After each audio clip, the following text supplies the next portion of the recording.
Olá, meu nome é Aline, eu sou nutricionista, sou doutora em Ciências da Saúde e hoje é um prazer estar aqui com vocês na Só Natura falando um pouquinho sobre emagrecimento. A palestra é intitulada sobre truques, os principais truques do emagrecimento, porque são muitas estratégias, tem muitas alternativas que as pessoas buscam para emagrecer e às vezes falta um pouquinho de feeling, de entender, de conhecer o seu corpo, para que a gente consiga utilizar a estratégia mais adequada. Então, quando eu falo em truque, é exatamente a gente personalizar para nós mesmos essas estratégias. E no decorrer da palestra vocês vão entender melhor o que significa. Vou abordar alguns conceitos básicos nesse primeiro momento, só para que fique melhor o entendimento. Eu sempre digo, quanto mais a gente entende sobre o que a gente tem, o que a gente está cometido, é muito mais fácil de achar uma alternativa para que a gente consiga seguir adequadamente. Então, o que é a obesidade? A obesidade ela é caracterizada pelo excesso de peso proveniente do acúmulo de gordura, que é caracterizado pelo índice de massa corporal. O que é o índice de massa corporal, ou IMC, que é popularmente conhecido? É um cálculo matemático que a gente faz, tendo o nosso peso atual. Então, quer saber o teu IMC?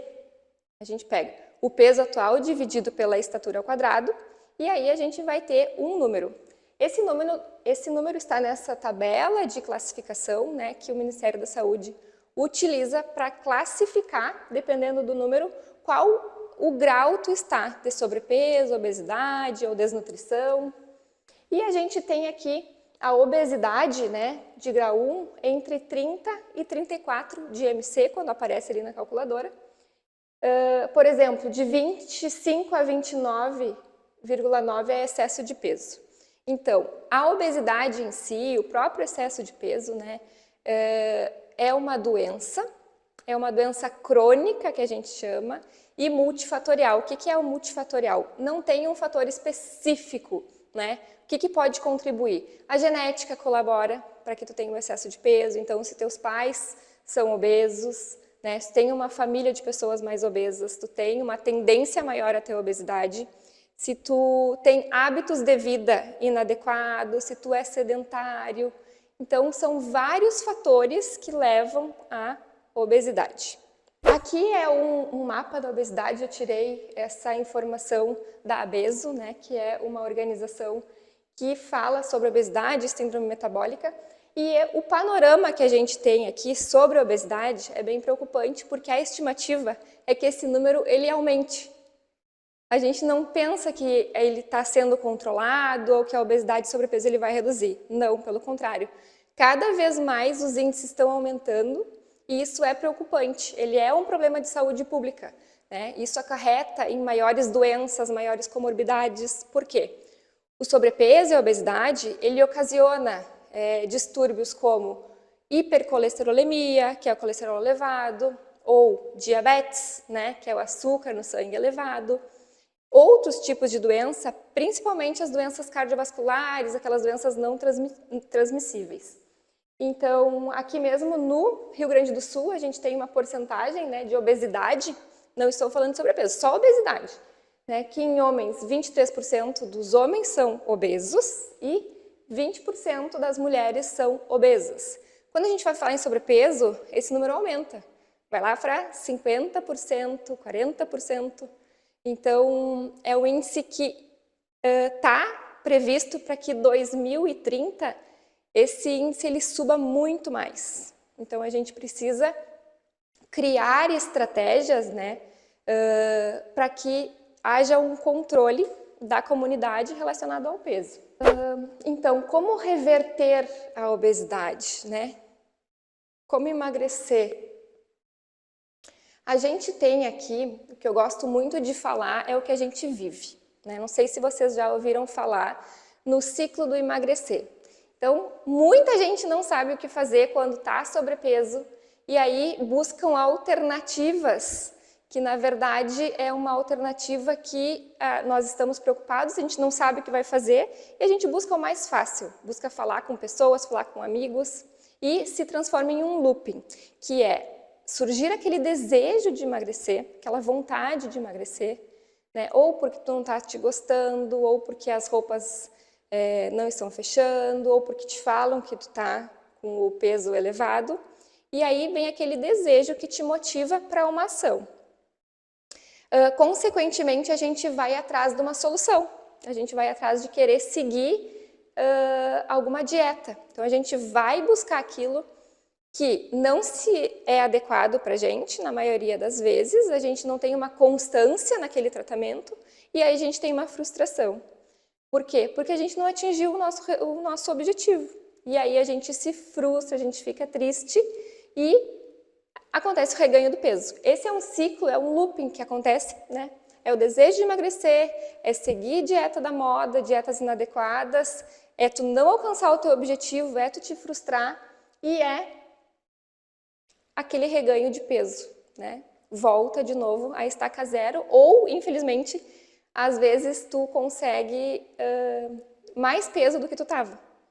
Né? Tu começou com X, né, quer emagrecer, daí tu volta com XX, porque tu ficou insatisfeito com aquilo ali. Falando um pouquinho desse desejo, né, tem muitas coisas que nos levam a ter o desejo propriamente dito do emagrecimento, que é a insatisfação com o nosso corpo, a gente se olhar no espelho e não nos gostar, aquela autoestima mais baixa, né, tu fica triste ou na frente de amigos ou em festas, né, tu não te gosta.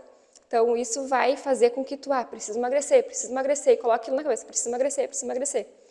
As roupas, às vezes, né, tu vai colocar e quando vê não fecha a calça, tem que te deitar na cama para fechar e daí fica aqueles pneuzinhos, enfim.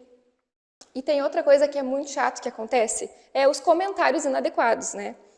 Às vezes chega um conhecido, oi fulano, oi fulana, tu engordou um pouquinho, né? Ai, coisa boa. Pode até ele dizer que é bom, pode até dizer que é ruim.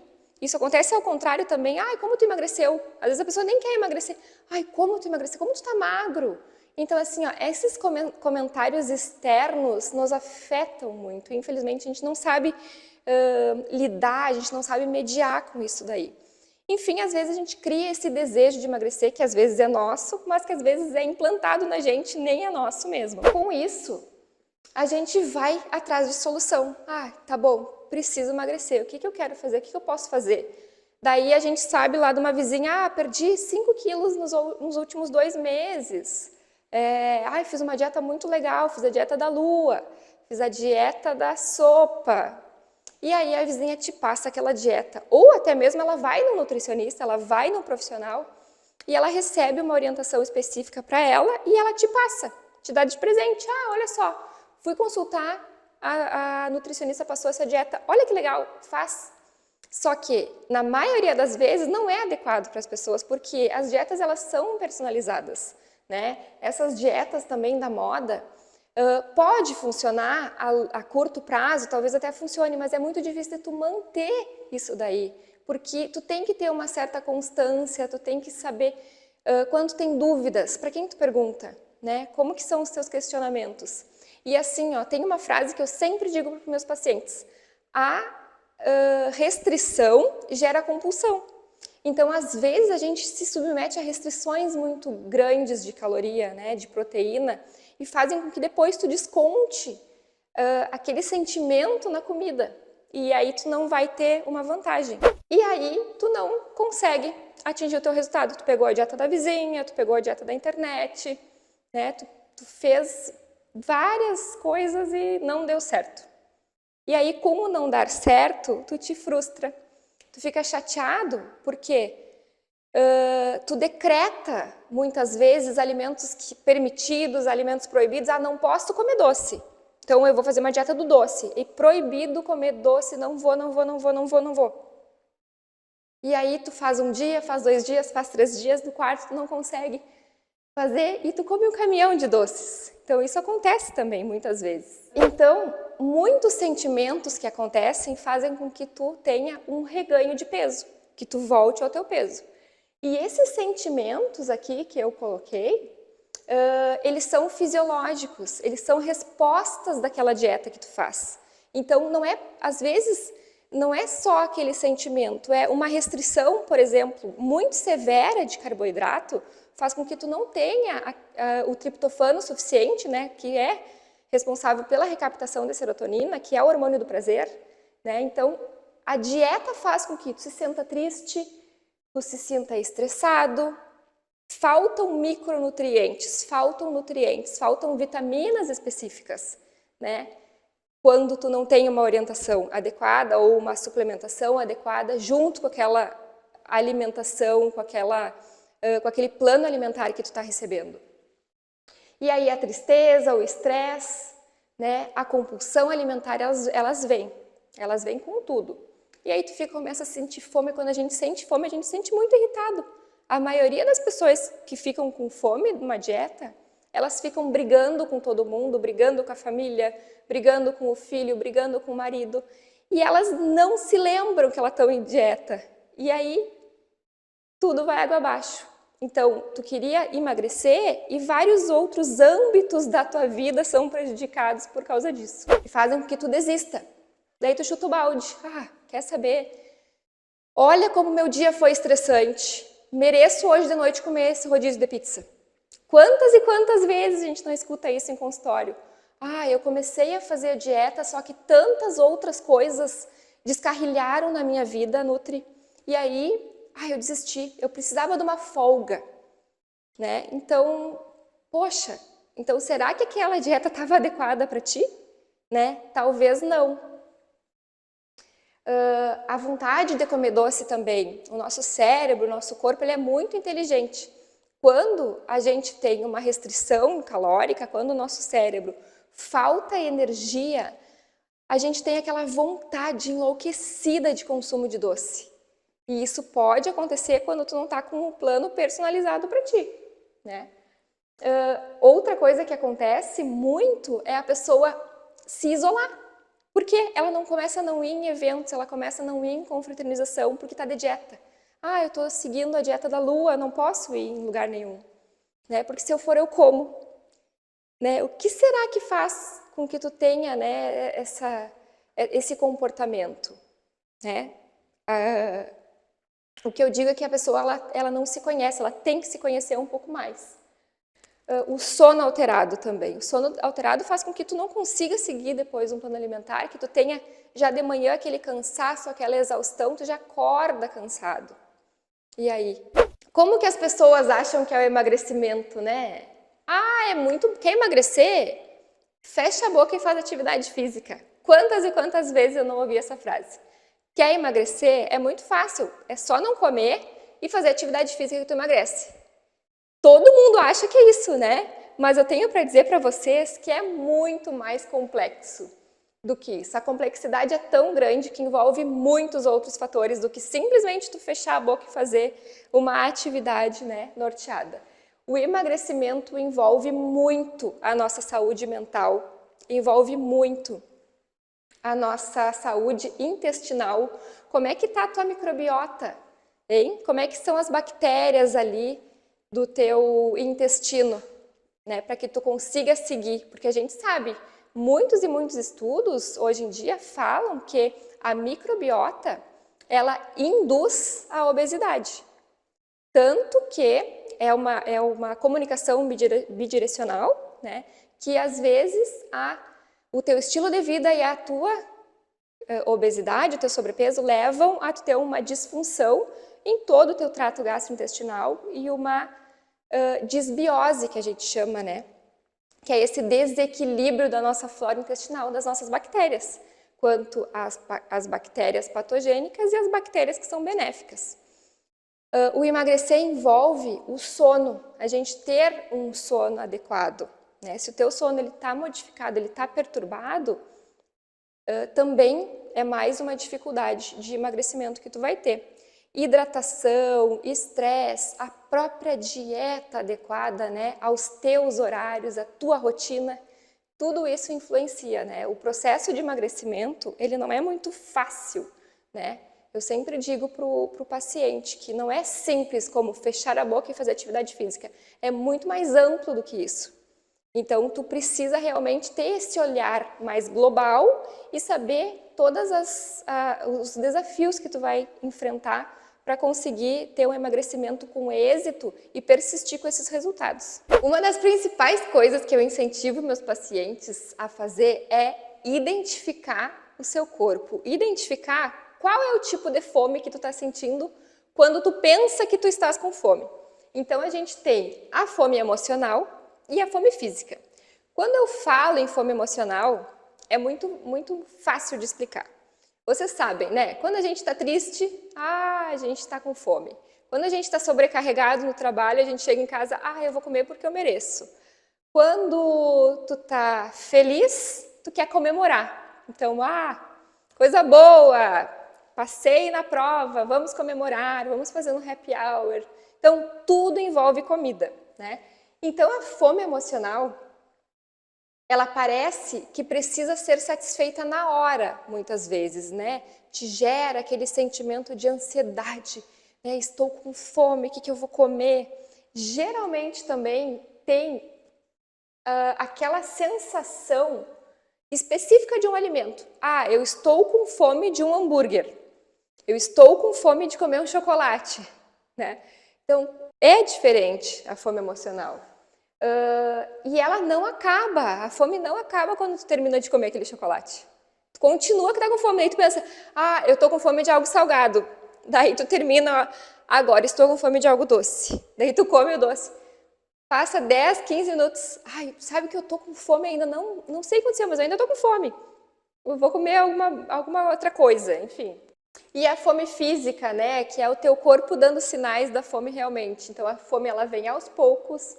A fome, ela pode esperar. Então, eu tô no carro, indo para minha casa e realmente faz ali 3, 4 horas que tu não come, tu diz, eu tô com fome. Mas não é aquela coisa imediata, né? Tu diz, tu já sabe, tu já tem aquele planejamento, tu sabe que tu vai chegar em casa em 30 minutos e em 30 minutos tu vai te alimentar, né? A fome emocional, às vezes, até no carro. Tu tá aquela coisa, não, mas é muita fome, mas falta 30 minutos para chegar. Eu vou parar na padaria, eu vou pegar um pastel, né? Então, a gente tem essas diferenças que facilitam com que a gente consiga distinguir qual fome que é. Ela acaba quando o nosso estômago está cheio, então tu tem aquela sensação de saciedade. A fome emocional tu não te sacia por nada. Agora, a fome física tu te sacia. Comi bem, estou satisfeito, né? E uma coisa que acontece na fome física é que tu come, fica bem, tu não te sente culpado por nada, né? Tu não acha que tu comeu demais. E o que acontece na fome emocional, tu tem essa culpa depois. Daí tu come o hambúrguer, mas não era isso. Daí tu come o chocolate. Mas não era isso ainda. Daí tu come um biscoito, uma torta. Daí tu começa, por que eu fui comer? Tô passando mal, por que eu fui comer? Que saco. Então tu te culpa muito, né?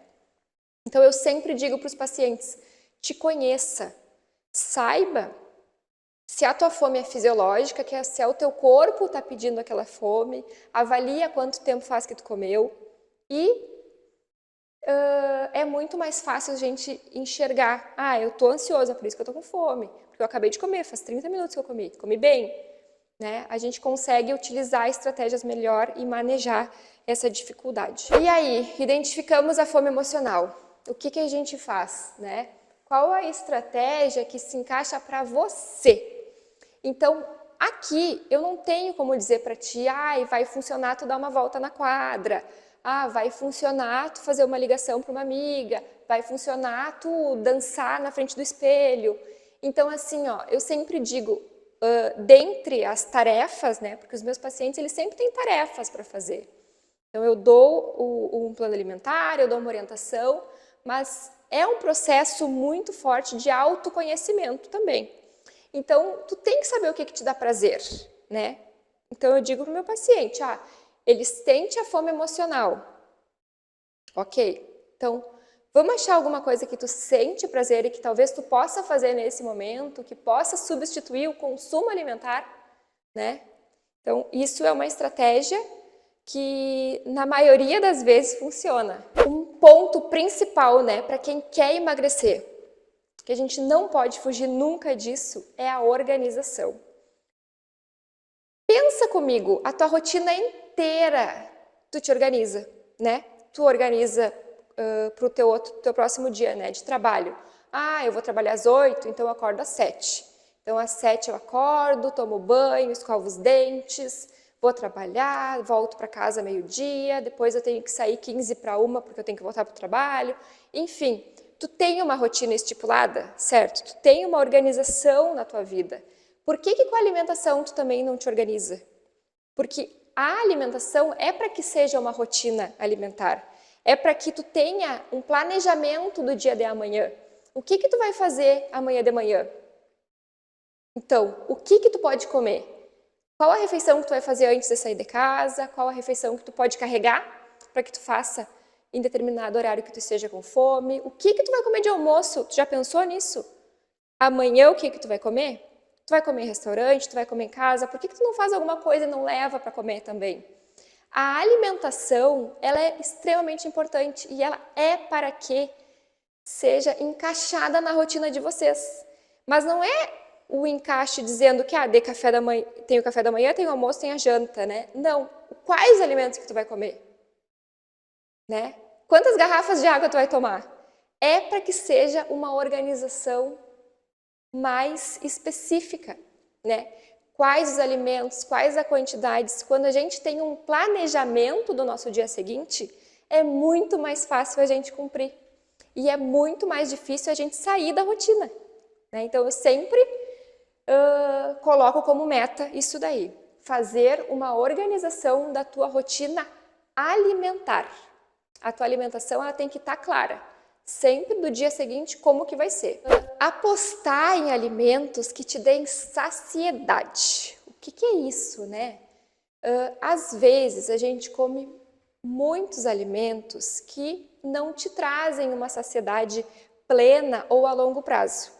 Então, quais os alimentos que precisam ter em todas as tuas refeições? Então, tem que ter no café da manhã, tem que ter no teu almoço, tem que ter no teu lanche da tarde, tem que ter no teu jantar. Alimentos que saciem, como, por exemplo, as proteínas, né? Quais são as proteínas? As carnes de boa qualidade, né? Ovos, leite, iogurte, queijos, são exemplos de proteína. Fibras, né? Quanto mais fibra a gente consome, mais rica é a nossa dieta em saciedade. Por quê? Porque a absorção desse alimento, dessa refeição, ela se torna mais lenta. Quanto mais lento é esse processo de digestão, né, mais tempo a gente fica saciado. E a gente consegue ficar ali um período, né, de intervalo sem consumir o alimento. Diferente, por exemplo, de quando tu come um doce. Um doce, geralmente a absorção é muito rápida. A gente diz que o índice glicêmico, né, dos carboidratos simples ou dos doces, eles são elevados. Então, faz com que a nossa corrente sanguínea, nosso organismo, absorva muito rápido. Então, as fibras, as proteínas e as gorduras de boa qualidade. As gorduras, né, como o azeite de oliva ou nuts, castanhas, nozes, né? Quando a gente associa algum alimento, a gente também consegue com que o nosso metabolismo ele trabalhe mais naquele momento e faça com que a nossa saciedade aumente. E eu sempre gosto de mencionar também um método que eu chamo de método QQ. É um método que tu vai fazer uma autoavaliação de cada refeição. Então, esse é um dos métodos mais importantes, né? Que eu chamo de método QQ. E eu faço uma brincadeira com os meus pacientes, que se tu esquece da letra, tu lembra daquele pássaro, do quero-quero, né? É o método QQ, método de quero-quero. Que é quando tu faz a avaliação da qualidade e da quantidade da tua refeição. Eu tenho certeza absoluta que a maioria das pessoas, né, que estão aqui, a maioria das pessoas que estão assistindo esse vídeo, conseguem fazer uma análise crítica do que está comendo, né? Tu consegue identificar quando esse prato ele tá saudável, quando ele não tá tão saudável e quando tem uma quantidade exacerbada de alimento ou quando tem aquele alimento e tu sabe que vai ficar saciado. Isso evita muitas vezes de como a gente come pelos olhos. Vocês já ouviram falar nisso? Ah, já comi, né? Já fiz a minha refeição meio-dia, mas agora eu vou comer um pouquinho pelo olho, que a gente vai lá e se serve a segunda vez, né? Então, fazer uma avaliação, ter uma consciência mais plena da tua ação naquele momento e identificar se o que tu está consumindo ele está adequado nesses dois quesitos aí, que é a quantidade, né, que tu serviu e a qualidade desse alimento. E depois eu sempre digo que tem facilitadores do processo, né?